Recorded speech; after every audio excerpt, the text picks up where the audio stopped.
Hola, Dios les bendiga, espero que se encuentren todos bien. Estamos contentos de poder estar aquí con ustedes para darles esta clase de la lección número 4 que se llama Profecía acerca de cuatro imperios. Por ahora ustedes me pueden ver a través de la cámara, usted va a ver diferentes opciones que tiene ahí, pero en realidad no puede presionar ninguna de ellas porque simplemente estoy grabando. Y voy a estar utilizando otras aplicaciones dentro de mi tablet para poder dar esta clase y así usted no simplemente me ve a mí, sino que podamos utilizar otros recursos que tengo a la disposición. Así que esté conmigo, vaya buscando en su Biblia el libro de Daniel capítulo 7 para que así cuando hagamos referencia a algún versículo bíblico, pues ya usted lo tenga a la mano. La información que vamos a presentar es una que usted puede luego más adelante investigar, puede tomar notas, puede darle pausa al video, puede escribir, puede buscar en sus libros, aquellos que verdad tienen libros que son de estudio o Biblias de estudio. Acuérdese que esto no es un tema que vamos a profundizar en detalle, sino que hay cosas que usted más adelante le van a interesar y usted va a querer buscar más información. Ya cuando termine de ver el video, si usted tiene alguna pregunta, siéntase en la confianza de enviarnos un mensaje de texto, sea a mí o sea al pastor, y nosotros pues contestaremos a sus preguntas más adelante. Así que de todas formas espero que se unan esta tarde conmigo para estudiar el libro de Daniel capítulo 7 y podamos aprender juntos porque aquí pues todos aprendemos. Así que vamos a dar comienzo y vamos a orar para que el Señor pues tome control de esta clase. Gracias Señor por esta hermosa noche que me permites estar aquí con mis hermanos.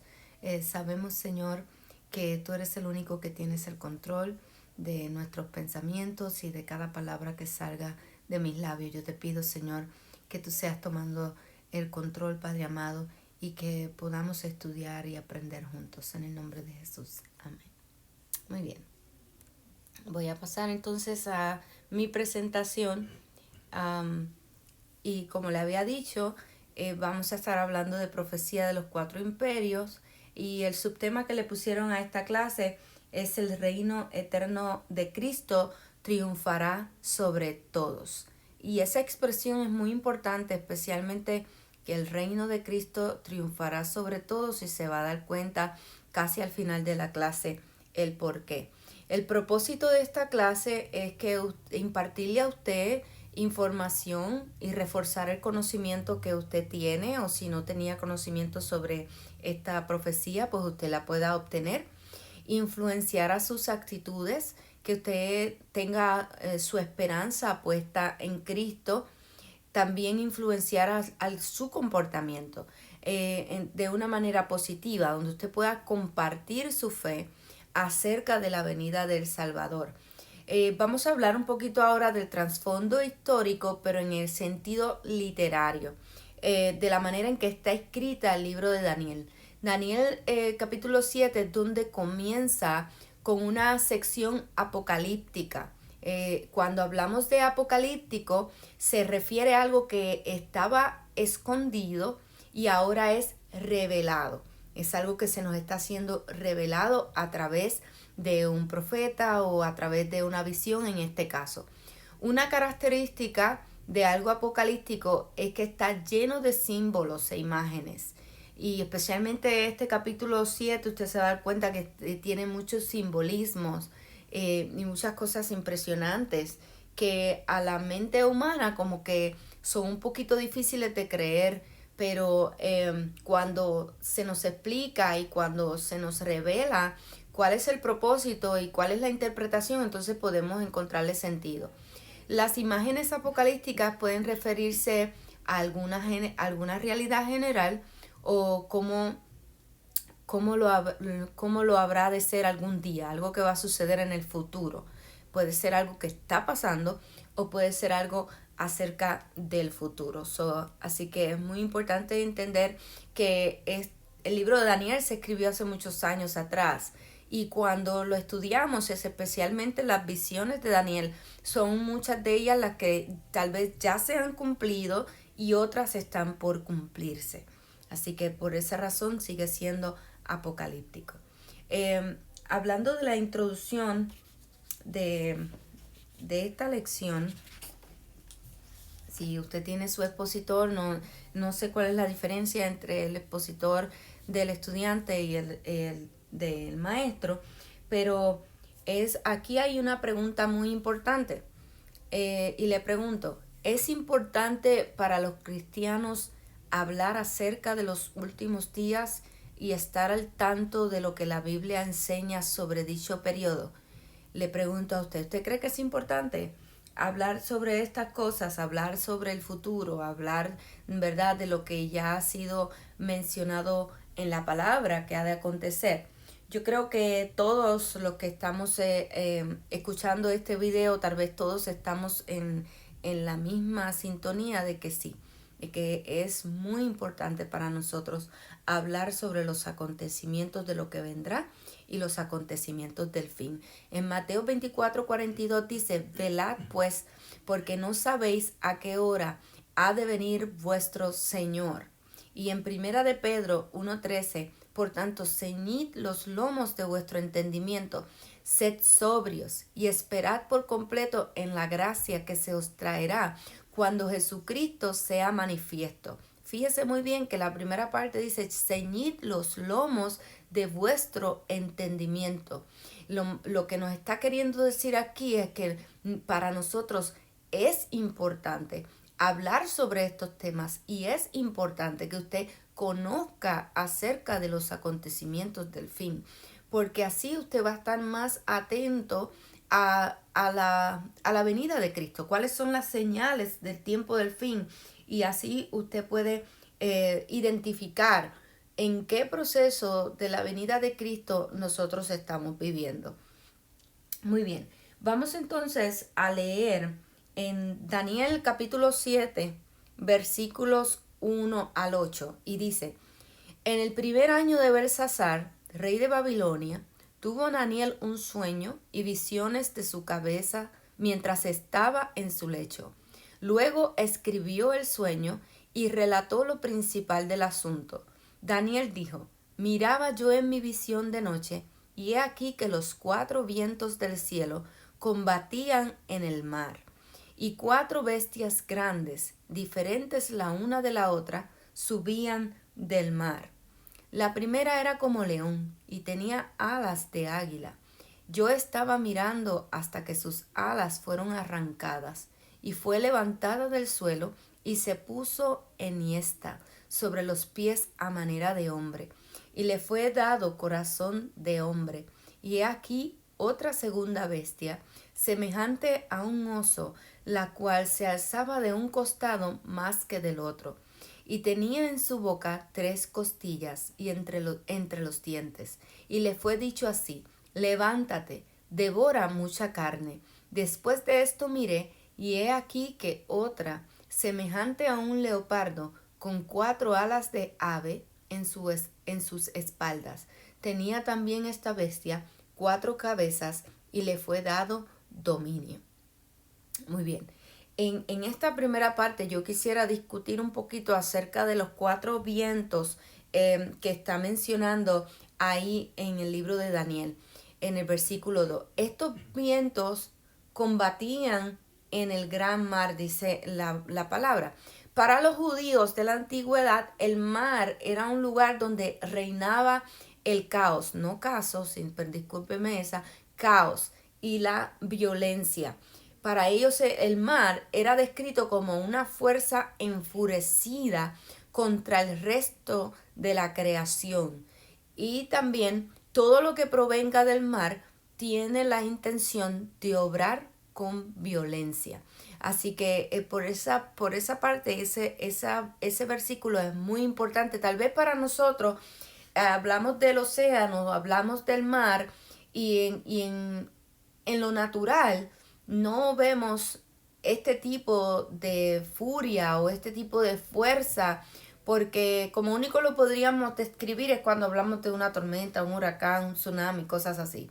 Pero usted tiene que entender que estos son aspectos simbólicos que está representando cosas visuales, cosas que en realidad están hablando de reinos contra reinos, de diferentes guerras que se van levantando. Así que es bien importante entender que el mar para los judíos es representación de caos y de violencia.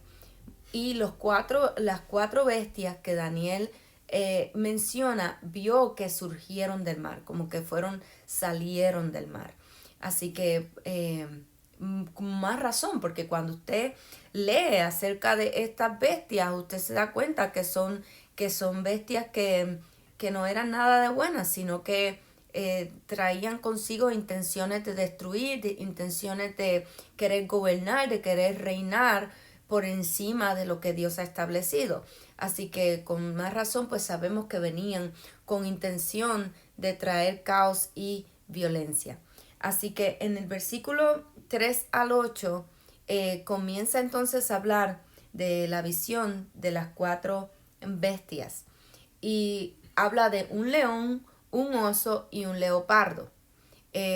Obviamente el cuarto no lo voy a mencionar todavía, más adelante, pero las primeras tres, un león, un oso y un leopardo. Las primeras tres son descritas como animales. Usted puede identificar dentro de esa imagen que aunque el león tuviera otras partes diferentes que menciona en los versículos del 4 al 6, donde usted se va a fijar que cuando habla del león, dice que tenía alas de águila. Y entonces la segunda, que era un oso, que tenía un costado más alto que el otro, con tres costillas entre los dientes. Todas tienen algo en particular que como que tú dices, bueno, yo nunca había visto un oso con tres costillas entre los dientes, ¿verdad? Y también cuando hablamos del leopardo, que tiene cuatro alas de ave. Y también tenía cuatro cabezas. Nunca hemos visto, ¿verdad?, un tipo de animal de esta magnitud. Así que bien interesante estos tres animales que nos describe. Y esta interpretación es la que dan algunos estudiosos. Que la primera bestia es el imperio babilónico. La segunda bestia, el imperio medo-persa. Y la tercera bestia, el imperio griego. Entonces es bien importante ver cuando usted se pone a estudiar y a buscar información sobre este tipo de visión, donde la primera bestia, cómo es que ellos aluden al imperio babilónico o al imperio medo-persia o al imperio griego, pues ahí es donde usted se da cuenta que este tipo de visión requiere que nosotros pues estudiemos y conozcamos acerca de los tiempos y de qué fue lo que fue sucediendo en aquellos tiempos. Entonces los que son más estudiosos y los que nos pueden llevar a entender los simbolismos acerca de estas expresiones. Entonces, ¿por qué razón la gente dice que la primera bestia era el imperio babilónico? Especialmente por ellos lo aluden de que esta nación era una que era muy orgullosa y muy poderosa, y usted sabe que el león es un paralelo de la cabeza de oro que habla en el Daniel capítulo 2, 37 al 38, porque usted se va a dar cuenta dentro de esta visión que va paralela junto con la visión de la estatua que había tenido Nabucodonosor. Entonces, al mencionar el león y que tenía alas de águila, se entiende que el rey de Babilonia tenía una fama muy alta y él se creía que podía gobernar y que podía tener control de todas las cosas. Así que es muy importante cómo la gente lo puede visualizar dentro del imperio babilónico. Ahora, en la segunda bestia, que es el oso, que es de los Medo-Persia, que la gente lo compara o dice que es el reinado de Medo-Persia porque este fue el que siguió después de Babilonia. y se encuadra perfectamente en la descripción del oso devorador. Ese oso estaba inclinado sobre uno de sus lados, mostrando la dualidad de Media y de Persia. Pero los persas con el mayor poder. Los persas eran extremadamente crueles y a eso se refiere lo de devorar mucha carne. El oso es un paralelo del pecho y de los brazos de plata en el libro de Daniel capítulo 2 versículo 39. La tercera bestia, el leopardo, entonces es Grecia.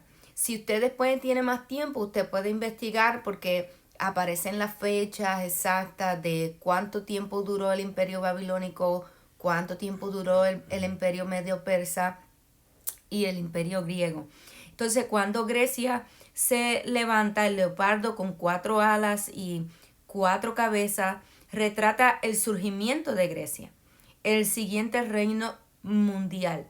Las 4 alas representan la velocidad con que Alejandro el Grande conquistó el mundo y las 4 cabezas simbolizan las 4 divisiones del reino después de la muerte de Alejandro. El leopardo es un paralelo del vientre y de la cabeza de bronce de la visión del capítulo 2. Así que luego vemos y podemos comenzar a hablar sobre la cuarta bestia. Tiene 10 cuernos y esos 10 cuernos son 10 naciones. Se le atribuye al imperio romano. Y también el imperio romano es el más poderoso que los demás reinos. Luego surge otro cuerno, pero antes de hablar de ese cuerno es bien importante entender que la bestia terrible y espantosa, en este caso, cuando usted lee acerca de esta bestia, que lo podemos buscar en la palabra, donde dice, vamos a buscarlo, el versículo 7, donde dice, después de esto, miraba yo en las visiones de la noche, y he aquí la cuarta bestia, espantosa y terrible, y en gran manera fuerte, la cual tenía unos dientes grandes de hierro, devoraba y desmenuzaba, y las sobras hollaba con sus pies, y era muy diferente de todas las bestias que vi antes de ella, y tenía 10 cuernos. Así que interesante que dice ahí mismo, la cuarta bestia, espantosa y terrible en gran manera. Así que esta bestia, cuando usted sabe que Roma era muy pagano, y los dientes de hierro son comparándolo con la imagen de Daniel, estamos hablando de las piernas de hierro de la imagen de Daniel capítulo 2 versículo 40. Los 10 cuernos de esta cuarta bestia retrata el quebrantamiento del poder de la Roma papal en las divisiones de Europa occidental, que finalmente fueron establecidas en el año 476 a.C. Eso corresponde a los pies y los dedos de Daniel capítulo 2 versículos 41 al 43. Y estamos hablando, los 10 reinos, estamos hablando de Inglaterra, Francia, obviamente cada uno en aquel tiempo se llamaba diferente. Para Inglaterra eran los anglosajones, los de Francia eran los francos, Alemania los germanos o alamanes, en Italia los lombardos, Portugal los suevos, España los visigodos, Suiza los burgundios. Fueron destruidos los ortrógodos, fueron destruidos también los érulos y los vándalos. Estos últimos 3 fueron destruidos. Los que permanecieron fueron Inglaterra, Francia, Alemania, Italia, Portugal, España y Suiza, que todavía existen hasta el día de hoy. Entonces, así que podemos ver que la cuarta bestia tuvo más poder, mucho más poder que las otras 3. O sea, dentro de los estudios, ¿verdad? Los estudiosos ponen fechas y estipulan de qué bestia estamos hablando y de qué imperio estamos hablando y de qué naciones estamos hablando. Así que usted podría buscar más información, usted podría buscar forma de entender esta visión a un conocimiento mucho más alto. Así que es bien importante también comprender que el reporte de la visión contiene la forma en que está el capítulo 2 y van juntos uno con la otra. Ambas visiones indican que la visión fue en un sueño. Las dos proveen la descripción de un sueño y las dos tienen interpretación del sueño. Durante la interpretación del sueño, Daniel interrumpe con su diálogo con un ángel en esta visión que estamos hablando.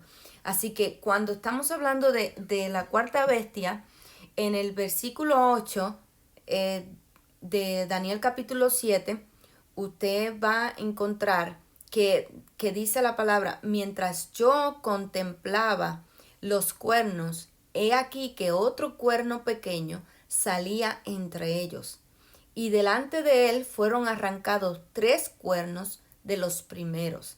Y he aquí que este cuerno tenía ojos como de hombre y una boca que hablaba grandes cosas. Imagínese usted, si usted llega a ver un cuerno con 2 ojos y una boca.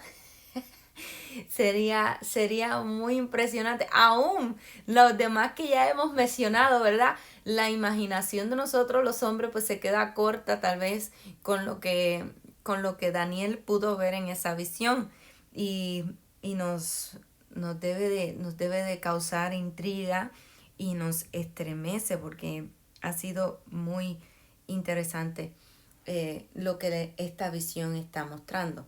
Así que cuando hablamos del cuerno más pequeño, estamos hablando del futuro anticristo. Estamos hablando de que según el autor y otros intérpretes, el anticristo surgirá en el futuro, durante el periodo de la gran tribulación, y está hablando del último intento de Satanás para gobernar sobre la humanidad. Esto es como lo interpretan. Entonces la escritura nunca identifica a una persona como el anticristo, sino que en vez de ello habla acerca de múltiples anticristos, porque en 1 de Juan, capítulo 2, versículo 18 dice, hijitos, ya es el último tiempo, y según vosotros oísteis que el anticristo viene, así ahora han surgido muchos anticristos. Por esto conocemos que es el último tiempo. Así que nosotros tenemos que entrar en constante conocimiento de qué es lo que está pasando en el mundo y que podamos, ¿verdad? Tal vez no nos interesa tanto identificar si aquel es un anticristo o si aquel otro es un anticristo, pero la palabra sí nos enseña, ¿verdad?, que ya cuando lleguen los últimos tiempos vamos a escuchar de muchos que van a decir yo soy el Cristo, o yo soy el anticristo, yo soy el anticristo. Nosotros tenemos que estar muy pendientes a estos acontecimientos porque anuncian el fin. Así que dice la palabra que este anticristo luchará en contra de los santos del Altísimo. Cuando habla de esa expresión, se puede referir a ángeles, puede referirse a seres humanos o puede referirse a ambos. La Biblia no especifica exactamente contra quién, a qué se refiere contra los santos del Altísimo, pero podrían ser cualquiera de los dos, o los ángeles o los seres humanos. Así que vamos entonces a ver cuando el autor de la clase menciona la palabra tiempos. Usted sabe que por años nosotros hemos tal vez interpretado, si usted ha estado mucho tiempo en el Evangelio, algunos cuando escuchan tiempos, pues dicen que se refiere a específicamente un año. Y algunos dicen que el tiempo de tiempo, como dice el versículo 25, tiempo y medio tiempo, algunos dicen que son 3 años y medio durante la gran tribulación. Ahora, el autor insiste que en vez de identificar una duración precisa de tiempo, podríamos entender que la referencia simbólica trata con un corto periodo de tiempo, el cual cesará abruptamente con el juicio de Dios sobre el jactancioso cuerno, sobre ese anticristo. Pero no importa el tiempo, ¿verdad? Porque como dice la palabra, no nos toca a nosotros saber los tiempos y las sazones de la vida, sino que nosotros tenemos que poner nuestra confianza en el Señor y entender que el tiempo de Dios no es medido según nuestros tiempos, lo que es Kairos y lo que es Cronos, exactamente. Tengo un pastor aquí cerquita. ¿Verdad? Porque el Kairos, cuando hablamos del Kairos, estamos hablando del tiempo de Dios. Y el Cronos es el que nosotros utilizamos, que tenemos un reloj. Pero el tiempo de Dios nosotros no lo podemos determinar. Sí podemos dejarnos llevar por las profecías y por las revelaciones y por lo que habla Apocalipsis, lo que habla el libro de Daniel, y podemos hacer referencia a ellos para nosotros poder más o menos calcular un tiempo, pero no necesariamente vamos a ser exactos con el tiempo de Dios, porque Él es el dueño de su tiempo y nosotros nunca vamos a poder tener control de eso. Así que nuestra responsabilidad es mantenernos fieles al Señor. Hablamos sobre claves para una perspectiva adecuada en medio de un mundo caótico. ¿Qué nosotros tenemos que hacer en medio de lo que está sucediendo? Pues puedes ir a Dios en oración acerca de las situaciones mundiales, ¿verdad? Que estas semanas hemos estado insistiendo en los mensajes, en la plática, en los consejos que le hemos dado. ¿Qué le hemos dicho? Vamos a orar. Vamos a orar por lo que estamos viviendo. Vamos a orar por las situaciones de crisis que estamos experimentando. Puedes expresar confianza en Él, sin importar cuáles sean las circunstancias. No importando las situaciones como se vean, no importando los problemas, las situaciones difíciles, que usted pueda expresar y decir, no importa lo que estemos viviendo, yo confío en el Señor. No importa las circunstancias en las que me encuentre ahora, porque sabemos que muchísima gente, ¿verdad? Va a perder sus trabajos y va a pasar por momentos de dificultad. Y nosotros tenemos que aprender a poner a nuestra confianza en el Señor en medio de las circunstancias, en medio de los problemas, en medio de las situaciones difíciles. Así que esta clase lo que trata es de que a pesar de todo lo que nosotros estamos viviendo, nosotros podamos confiar en el Señor. Y por tercero, también puedes poder alabarlo y confiar en Él cuando los eventos tomen la dirección equivocada, cuando las cosas veamos que no salen como nosotros esperábamos, ¿verdad? Porque nosotros mismos hemos escuchado a mucha gente hablar tal vez de que este es el tiempo del fin, que Cristo viene, que las situaciones que estamos viviendo, que eso es que ya Cristo está a las puertas. Entonces todos surgen terremotos y hablamos de la venida de Cristo. Surgen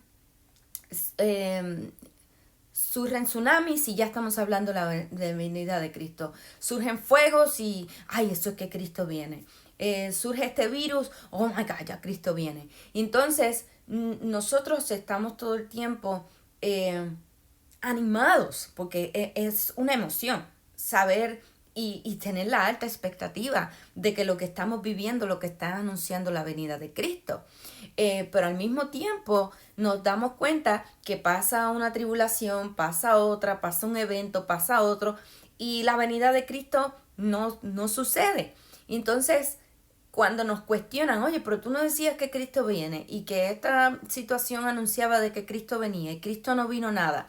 Y ahí es donde nosotros tenemos que permanecer firmes, permanecer, porque la misericordia de Dios es tan grande que Él puede extender, Él puede tener misericordia de la humanidad y Él puede tomar control de su tiempo y Él puede determinar, ok, esto no es lo que determina mi venida, sino que es parte de lo que anuncia mi venida en un futuro. Así que nosotros tenemos que alabar al Señor y confiar en Él, cuando los eventos tomen una dirección diferente a la que nosotros pensamos. Nosotros tenemos que hablar de la esperanza en medio de las pruebas. En Daniel capítulo 7, versículos 18, 27 y 28. A ver si no se me olvida. Versículo 18 dice: después recibirán el reino de los santos del Altísimo y poseerán el reino hasta el siglo, eternamente y para siempre. Y el versículo 25 y 26 dice: y hablará palabra contra el Altísimo, y a los santos del Altísimo quebrantará, y pensará en cambiar los tiempos y la ley, y serán entregados en su mano hasta tiempo y medio tiempo.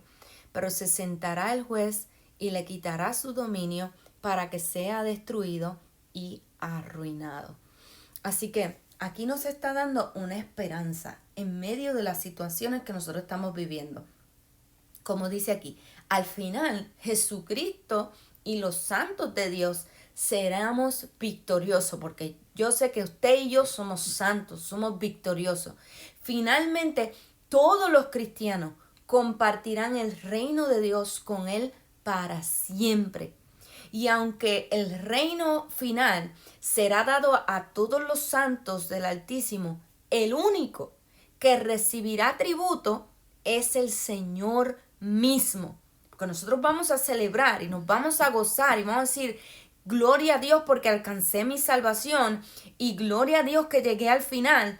Pero el único que recibirá nuestra adoración y nuestra exaltación es Jesucristo mismo, porque Él es el que nos llevó hasta el final. El pueblo sufrió pérdidas y vamos a sufrir pérdidas. ¿Y a qué nos referimos con esto? El pueblo de Dios habría de sufrir. La fe de muchos creyentes sería probada a través del sufrimiento. Y aparte, ¿por qué sufriremos pérdida? Porque muchos de los que dicen ser cristianos, muchos de los que dicen ser creyentes, muchos de los que dicen estar firmes, van a caer y van a perder su salvación y no van a lograr llegar al final, porque dependieron de sus propias fuerzas, dependieron de su propio conocimiento y no dependieron de Dios mismo. Entonces, vamos a sufrir pérdidas en el camino donde la gente se aparta y no quiere saber más de Dios. Pero entonces estamos aquellos que mantenemos nuestra fe y que nos mantendremos firmes hasta el final, pero nuestra fe va a ser probada a través de los sufrimientos. Así que lo que estamos viviendo hoy, los sufrimientos que nosotros estamos experimentando, es simplemente para probar nuestra fe, para probar nuestra fidelidad hacia Dios, hasta dónde vamos a llegar con nuestra fe. Así que nosotros tenemos que poner nuestra confianza en el Señor, poner nuestra esperanza en el Señor, de que al final obtendremos la victoria. No importa que se levanten reinos, no importa que se levanten las bestias que se levanten a nuestro alrededor, que de las que habla también Apocalipsis y de las que menciona Daniel, no importa, nosotros nos tenemos que mantener firmes, constantes hasta el final, no importa lo que estemos atravesando. El reino de Dios triunfa sobre todos los demás. Y entonces eso lo puedes ver en el del versículo 9 al 14. Y estos versículos son bien impactantes porque aquí nos está describiendo a un anciano, ¿verdad? Si buscamos en el versículo 9, donde dice: estuve mirando hasta que fueron puestos tronos y se sentó un anciano de días, cuyo vestido era blanco como la nieve y el pelo de su cabeza como la lana limpia. Su trono llama de fuego y las ruedas del mismo fuego ardiente. Un río de fuego procedía y salía de delante de él. Millares de millares le servían y millones de millones asistían delante de él. El juez se sentó y los libros fueron abiertos. Yo entonces miraba a causa del sonido de las grandes palabras que hablaba el cuerno, miraba hasta que mataron a la bestia y su cuerpo fue destrozado y entregado para ser quemado en el fuego. Habían también quitado a las otras bestias su dominio, pero les había sido prolongada la vida hasta cierto tiempo. Miraba yo en la visión de la noche, y he aquí que las nubes del cielo venía uno como un hijo de hombre, que vino hasta el anciano de días, y le hicieron acercarse delante de él, y le fue dado dominio, gloria y reino, para que todos los pueblos, naciones y lenguas le sirvieran. Su dominio es dominio eterno, que nunca pasará, y su reino uno que no será destruido. Aleluya. Yo creo que esto nos llena de emoción y debe de llenar nuestra boca de alabanza y debe de llenar nuestro corazón de regocijo. Estamos hablando de un anciano y cuando es impactante los detalles, su vestido blanco y el pelo de su cabeza, que representan pureza y sabiduría, las ruedas de este trono que ardían, un fuego que procedía de su trono, una multitud que le servía, y entonces los libros son abiertos. Dios es el único que posee todo conocimiento y poder, así que Él está cualificando cualificado para ser el juez soberano. Él está en control de todo, de los reinos, los reyes, los imperios, todo, porque Él es el único que puede juzgar, no solamente a nosotros, no solamente a las naciones, sino también puede juzgar al anticristo. Fíjese bien que el anticristo, con guerras, con violencia, con hambre, con pestilencias, de una manera violenta, Él quiere tomar control de todas las cosas. Pero Dios, ¿qué hace Dios? No, Él se sienta como juez soberano. Él dice, mira, espérate, que contigo tú vas a hacerme mucho show y tú vas a querer hacer mucho escándalo, pero yo soy un Dios que te voy a llevar a juicio y te voy a llevar delante de mi trono y te voy a juzgar delante de todos. Y Él mismo que juzgará al anticristo, créame que es el mismo que lo va a juzgar a usted y a mí. Qué interesante que nosotros no tenemos excusa para decir, wow, mira para allá lo que le espera al anticristo, lo que le espera a Satanás. Cuidado, porque nosotros también estaremos parados frente a ese mismo juez y seremos juzgados por todo lo que hacemos aún en esta tierra. Así que el reino de Cristo va a ser establecido. Los versículos 13 y 14 que leímos. Daniel vio a uno como hijo de hombre viniendo con las nubes del cielo hasta llegar ante la presencia del anciano. Jesús utilizó esta expresión, el hijo del hombre, a través de los evangelios para referirse a sí mismo. El versículo 14, el anciano le da dominio sobre los pueblos, las naciones y toda lengua. Los primeros 4 reinos van a desaparecer, pero el de Jesucristo permanecerá para siempre. Su reino es uno que nadie lo puede destruir y Él ha establecido su reino y Él establecerá su trono por amor a nosotros, porque todo le pertenece a Él. Todo pueblo, toda nación, todo lo que ha sido creado, todo le pertenece al Señor, a Jesucristo, porque Él es la expresión de Dios mismo. Él es la creación perfecta. Él fue el que nos compró a precio de sangre y su reino será establecido. Fíjese bien en esta comparación que quiero compartir con usted. El reino de la tierra es pasajero, mientras que el reino de Cristo es eterno. El reino terrenal es limitado a esta tierra. El reino de Cristo es celestial. En el reino terrenal tratamos de sobrevivir. Bajo el gobierno de Dios prosperaremos. como siervos de Cristo, los cristianos pueden confiar en que no importa lo que ocurra en este mundo, el reino al cual pertenecemos habrá de sobrevivir para siempre. Es un reinado eterno, es un reinado que nadie lo puede destruir. Así que si usted se enfoca en qué puede hacer este gobierno por mí, en qué puede hacer el presidente por mí, qué puede hacer mi gobernador, qué puede hacer mi consejero, qué puede hacer mi trabajador social, qué puede hacer la escuela, qué puede hacer, y usted pone su confianza en los hombres, pues déjeme decirle que usted va a fracasar tarde que temprano. Pero cuando usted pone su confianza en el Señor, cuando usted pone su esperanza en el Señor, entonces usted se va a dar cuenta que usted pertenece a un reino que nadie podrá quitar, que es el único que te puede prosperar, que es el único que te puede dar sabiduría, que es el único que te puede sostener. Cuando ponemos nuestra confianza en el Señor, nada ni nadie nos puede estremecer.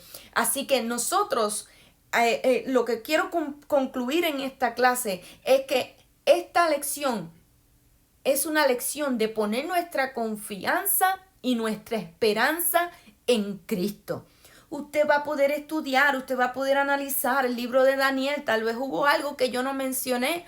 Tal vez hay algo que usted quisiera entenderlo mejor y que usted quisiera conocer los tiempos y quisiera investigar más. Hágalo, hágalo.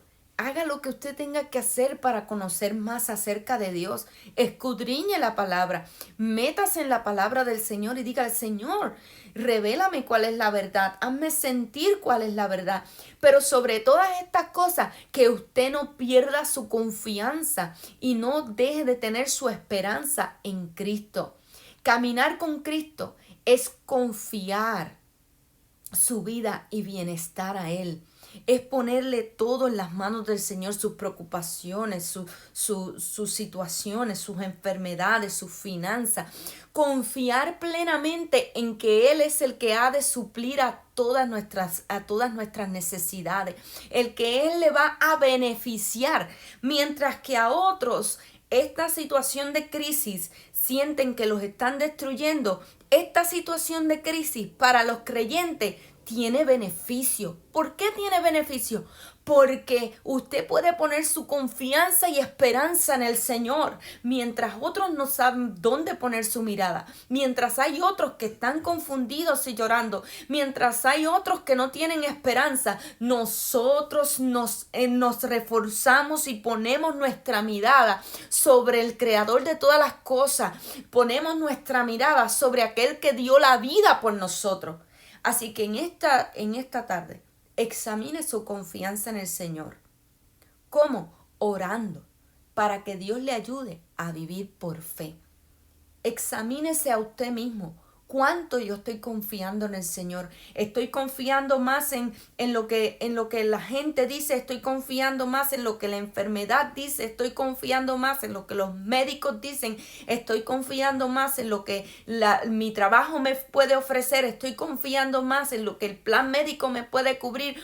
O estamos poniendo nuestra confianza en el Señor, pidiéndole al Señor, auméntame la fe. Hazme creer, hazme vivir por fe. Así que nosotros tenemos que aprender a poner nuestra confianza en el Señor. Que nada nos quite la fe. Que nada nos mueva de donde estamos. Tal vez usted está pasando por enfermedad, usted está pasando por necesidad. Esta crisis se nos ha venido a todos encima y tal vez muchos van a sufrir más que otros. Pero aún en medio de nuestro sufrimiento, aún en medio de mi escasez, mi esperanza y mi fe no pueden decaer. ¿Y cómo yo puedo hacer para que mi fe no decaiga? Orando. ¿Cómo yo puedo hacer para que mi fe no se quebrante? Escudriñando las Escrituras, buscando una respuesta que venga del cielo. ¿Cómo yo puedo mantenerme firme en medio de esta crisis? Cuando usted reciba estos videos, no le dé para adelante a las millas. Cójalo suave. Estudie, escuche, medite en las palabras. No se enfoque en mis errores, tal vez ahí que sin querer salió allá mi reguero en, en el armario. Usted no se enfoque en esas cosas, enfóquese en lo que la palabra del Señor tiene para usted. ¿Qué es lo que Dios nos quiere revelar? ¿Qué es lo que Dios quiere hacer? Dándonos a entender que ningún reino podrá prosperar por encima del reino de Dios mismo.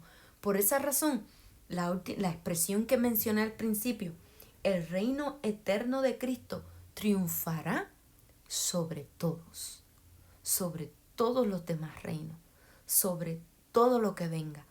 Tal vez usted y yo muramos antes de la venida de Cristo. Pues gloria a Dios, ya estamos al otro lado, ya no tenemos que preocuparnos. Pero si nos tocara, si este es el tiempo para que Cristo venga, que nos encuentre preparados, que nos encuentre confiando en Él, que nos encuentre buscando su presencia y confiando en sus promesas. Así que espero que esta clase sea de bendición para usted. Compártala si usted cree que es necesario compartirla con alguien que necesite esperanza, que necesite que su ánimo suba, pues aquí estamos. Yo soy la pastora Sheila Morales de la Iglesia de Dios, Palm Heights, en la 235 de Linares Street, aquí en San Antonio, Texas. Esperamos que esto sea de bendición para usted y que todos hayamos podido aprender algo poderoso. Bendiciones. Mucha paz.